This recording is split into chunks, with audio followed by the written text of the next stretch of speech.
Good morning. How are you all? I hope you all are fine, fit, healthy and happy. So students, today we will start with आओ व्याकरण सीखें. आप सबके पास ये book है. इस बुक को निकालेंगे और निकालेंगे चैप्टर 3 अल्फाबेट. कौन सा चैप्टर निकालेंगे? चैप्टर 3. पेज नंबर है 11. पेज नंबर 11 निकालेंगे. वर्णमाला. वर्णमाला आप सबको आती है, अच्छे से आती है. मुझे पता आप सबको वर्णमाला अच्छे से आती है.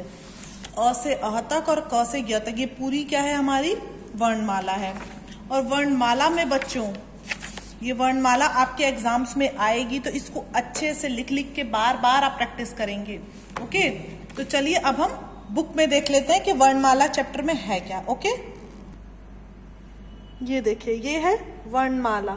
ओके, जब हम किसी भाषा में बोलते हैं तो हमारे मुख से अलग अलग ध्वनियां निकलती हैं. जैसे हिंदी भाषा में नीचे दिए गए विभिन्न ध्वनियों को प्रकट करते हैं. तो हमने तो पढ़ा ही हुआ है कि मात्राएं जितनी है वो सब हमने पहले पढ़ा हुआ है. उसी की समझ लो रिवीजन चल रही है. ठीक है, तो जैसे यहाँ पे एक दिया हुआ कमल, तो कमल, तो ऐसे इसको तोड़ के लिखेंगे कमल, कमल. फिर ऐसे शटर दिया हुआ, देखो दुकानों में शटर लगा रहता है ना, शटर, शटर. ठीक है. अजगर, अजगर, ये अजगर दिया हुआ है. अब उपरोक्त ध्वनियां अक्षर अथवा वर्ण कहलाती हैं. जो भी ये है, ये सब क्या है? वर्ण है. इनसे मिलके शब्द बनते हैं. ये हम पहले भी पढ़ चुके हैं. ये सारे वर्ण हैं. जो सिंगल सिंगल है ये वर्ण है. वर्ण सारे मिलके एक शब्द बना दिया अजगर. अ वर्ण है, ज वर्ण है, ग वर्ण है और एक र. इससे क्या बना? अजगर. ठीक है. अब परिभाषा देखो, वर्णमाला कहते किसे? भाषा की सबसे छोटी इकाई अक्षर अथवा वर्ण कहलाती है और यही भाषा का आधार है. समझे? भाषा का बेस क्या है? ये वर्ण है. अगर हमको वर्णमाला नहीं आती तो हम हिंदी का कुछ भी नहीं लिख सकते हैं. कुछ भी मतलब नहीं, कुछ नहीं. तो ये हमारा बेस है. समझे? चाहे हिंदी हो चाहे इंग्लिश हो. अगर हमको इंग्लिश के अल्फाबेट्स नहीं आते तो हम कुछ भी इंग्लिश का वर्ड नहीं लिख सकते. ऐसे ही हिंदी में अगर हमको वर्णमाला नहीं आती तो हम हिंदी का एक भी अक्षर नहीं लिख सकते हैं.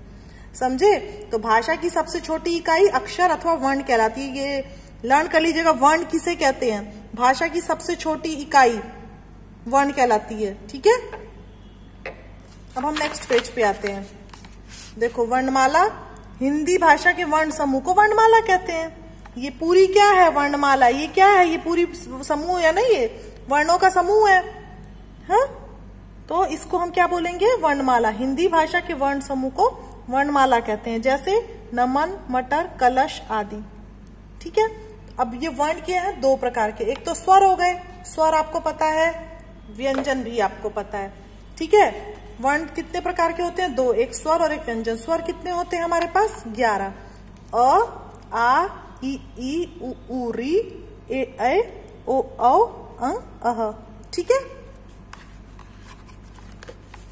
अब यहाँ पे देखो, स्वर की भी डेफिनेशन याद दी हुई है. जिन वर्णों के उच्चारण में दूसरे वर्ण की सहायता नहीं ली जाती है.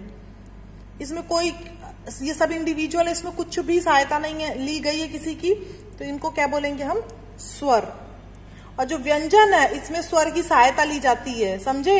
ये जो व्यंजन जितने हैं ना, इसमें स्वरों की सहायता ली जाती है. ये बिना स्वर की सहायता के नहीं बोले जाएंगे. और मगर ये जो है 11 है, इनमें स्वरों की सहायता, जिसमें इसमें किसी भी दूसरे अक्षर की सहायता नहीं ली जाती है. अंडरस्टैंड? देखो, जिन वर्णों के उच्चारण हेतु स्वर की सहायता लेनी पड़ती है उन्हें व्यंजन कहते हैं. जैसे क, पू, च, टो आदि. देखो, जैसे क हमने लिखा तो उसमें अ का उच्चारण आ रहा है तो क. च में आकार है. पू में प और ऊ का तो पू. टो में ट और ओ का तो टो. ठीक है. ऐसे ही ये सारे क्या है? हमारे व्यंजन हैं. ठीक है.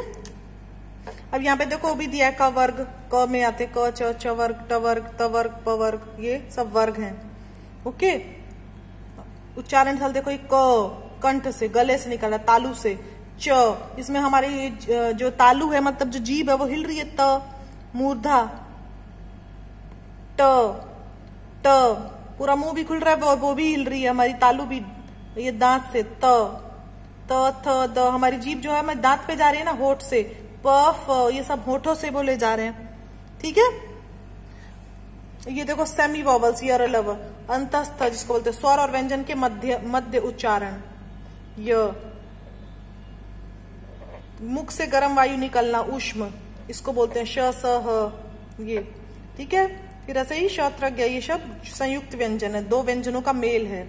जैसे ये देखो, इसमें स श, इसमें दो हो रहे, फिर त्र, र भी, त भी, फिर ज्ञ, ग और य, फिर श्र, श और र। तो ऐसे ही दो व्यंजनों के मेल से ही बन रहा है, तो संयुक्ताक्षर भी इसको बोला जाता है।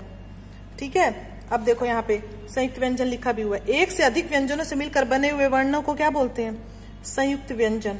बेटा कॉपी जरूर आप बनाइएगा, हिंदी की अलग और हिंदी ग्रामर की अलग। ठीक है, लिटरेचर की अलग कॉपी होगी और ग्रामर की अलग कॉपी होगी, दोनों का अलग अलग लिखना है आपको। कॉपी में आप हेडिंग डाल डाल के इन सबों की डेफिनेशन लिखते जाएंगे। एग्जाम्स में बेटा आएगा, जितने भी चैप्टर्स हों, जो भी आपके पास सिलेबस गया है उसमें से, उन चैप्टर उसमें से आएगा। ठीक है, तो आप साइड बाय साइड लर्न भी करेंगे, लिखेंगे भी। कॉपी जरूर मेंटेन करेंगे, क्योंकि कॉपी स्कूल में आएगी आपकी चेक होने। ओके, तो एक से अधिक व्यंजनों से मिलकर बने हुए वर्णों को क्या बोलते हैं? संयुक्त व्यंजन। एक से अधिक व्यंजनों से मिलकर बने हुए वर्णों को क्या बोलते हैं? संयुक्त व्यंजन। देखो जब ऐसे त्र, इसका देखो मैंने भी बताया ही है। तो ये सब मिलके ये संयुक्ताक्षर बनाते हैं। अब देखो जैसे ड से डम, ढ से ढक्कन के नीचे अगर हम बिंदु लगा देंगे तो ये व्यंजन बन जाते हैं। दूसरे मतलब व्यंजन तो पहले भी है, बट अड़ इस तरह का काम करते हैं। अब अनुस्वार देखो, अनुस्वार स्वर के ऊपर लगाए जाने वाले बिंदु को अनुस्वार कहते हैं। दंत, शंख, घंटा, अंक के बिंदु लगे तो इसको क्या बोलेंगे? अनुस्वार। फिर विसर्ग, विसर्ग देखो ये होता है, ये दो बिंदु जो होती है, स्वर के बाद लगाए जाने वाले बिंदु को विसर्ग कहलाते हैं, जैसे दुख, अतः आदि। ठीक है, मात्राएं, स्वर और व्यंजन को एक साथ जोड़ने पर स्वर का रूप बदल जाता है, इसी को मात्रा कहा जाता है ना। जैसे अ, फिर हमने जैसे क कोई भी ले लिया हमने, उस पे तो मात्रा लगा दी हमने आ की, तो का हो गया, स्वरूप बदल गया ना, समझे। तो ये सब मात्राएं, ये सब हम लोग पहले भी पढ़ चुके हैं। अ आ ई सारे जितने भी स्वर है सब मात्राएं हैं। ओके, कोई भी व्यंजन अपने आप में पूरा नहीं होता था, उसे लिखने के लिए हलंत का प्रयोग किया जाए। जब यह स्वर से मिल जाता तभी इसका उच्चारण कर सकते हैं, समझे। कोई भी व्यंजन पूरा नहीं होता है जब तक हम उसमें हलंत का प्रयोग नहीं करते हैं। जब ये स्वर से मिल जाता है तो इसका उच्चारण कर सकते हैं। जैसे क, देखो अ आ रहा है, च में भी आ रहा है, ट, सब में अ का उच्चारण आ रहा है। अ की कोई मात्रा नहीं होती है, व्यंजन से जुड़ा रहता है, ये भी लिखा हुआ है। ओके, सो भाषा की देखो ये ऐसा लिखा, भाषा की सबसे छोटी इकाई वर्ण कहलाती है। हिंदी में 11 स्वर हैं, जिसमें 2 अयोग्य हैं, तो 36 + 1 व्यंजन होते हैं। मात्राएं स्वर व्यंजन को एक साथ जोड़ती हैं। ठीक है, उसके बाद देखो चित्रों को देखकर छूटी मात्राएं, तो ये क्या है? हाथी है ना, तो ह के आगे आका और थी के आगे बड़ी, ऐसे लगाना है। मोर, ओ की मात्रा। ठीक है, ठीक है, तो ऐसे जैसे सेब है तो एक ही मात्रा लिख लेंगे आप लोग। अमरूद है तो र और उ की मात्रा।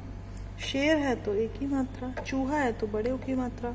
मछली है तो बड़ी की मात्रा। लड़की है तो बड़ी की मात्रा। ठीक है ना, ऐसे आप ये सब कर लेंगे, ये करके मेरे पास सेंड करते रहेंगे। अब देखो एग्जाम्स बेटा आने वाले हैं, तो आप प्लीज रिवीजन करिए, इन्हीं एक्सरसाइज में से ही क्वेश्चंस आएंगे। अंडरस्टूड। अब देखो यहाँ पे ये नल है, ये फूल है, ये बस है, ये घोड़ा है। ठीक है, नीचे लिखे शब्दों को पढ़िए और चित्रों के सामने लिखिए। घर, घर। ऐसे यहाँ पे अदरक है, तो हम कैसे लिखेंगे अदरक को? देखो अ जमा द जमा र जमा क, ऐसे करेंगे, फिर यहाँ पे लिख देंगे अदरक। ठीक है ना, ऐसे ही ये क्या है? शहद, श जमा है जमा द, तो शहद। ठीक है, फिर कमल, क जमा म जमा ल, कमल। ठीक है, अब देखो यहाँ पे दिया, नीचे दिए गए वर्णों में से स्वर और व्यंजन छांट के लिखिए। तो आप इजीली कर लोगे स्वर कौन से हैं, व्यंजन कौन से हैं। ये देखो, जैसे अ है स्वर, ओ है स्वर, ए स्वर है, ए है, फिर ये उ है। तो ये सारे स्वर यहाँ लिख दोगे, बाकी जो बचे व्यंजन यहाँ लिख दोगे, है ना इजी। स्वर व्यंजन बेटा अच्छे से लर्न होने चाहिए आपको। फिर है यहाँ पे वोवल्स, ये पूरा अ से लेके अ तक आपको भरना, जो जो लाइन छूटी है आप भरेंगे। ओके, यहाँ व्यंजनों को भरेंगे, है ना सिंपल। तो ये आप करके, बहुत सिंपल आज का वर्क है, इसको मेरे पास आप व्हाट्सएप करेंगे, ठीक है। और लिसन, वन मोर थिंग, ये आपके पास एक बुक है पलक हिंदी अभ्यास पुस्तिका, इसको आप निकालेंगे और यहाँ पे ऐसे आप डेट नाम लिखेंगे अपना, यहाँ पे कक्षा लिखेंगे, यहाँ पे डेट जरूर डालेंगे।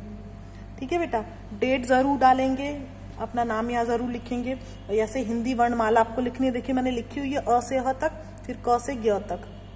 ठीक है, आप हिंदी वर्णमाला सुंदर सुंदर राइटिंग में लिखेंगे, बिल्कुल इरेजर का कम से कम इस्तेमाल करें। फिर यहाँ पे ये गोला दिया हुआ है, इसमें से स्वर और व्यंजन छांट के लिख देना, है ना इजी। उसके बाद यहाँ पे जो ये पेज है, इसमें इसके बाद कौन सा वर्ण आता है ये आप ऐसे फिल करेंगे जैसे मैंने लिखा हुआ है। वर्णमाला इसके लिए आपको अच्छे से याद होनी चाहिए, वो सब आपको याद ही है। उसके बाद यहाँ पे एक जैसे वर्णों को लाल रंग से भरना है, जो भी एक जैसे वर्ण है उसको लाल रंग से भरना है। जैसे प है 3 जगह, व है 2 जगह, म है, ठीक है, इन सबों को लाल से भर लेना। ओके, ये आप अभ्यास पुस्तिका भी इसमें ऐड करेंगे और वर्क सारा भेज के, ये वाला वर्क और ये वाला व्याकरण का और ये अभ्यास पुस्तिका का व्हाट्सएप कर देंगे मेरे पास। ठीक है, see you students in the next class, bye bye.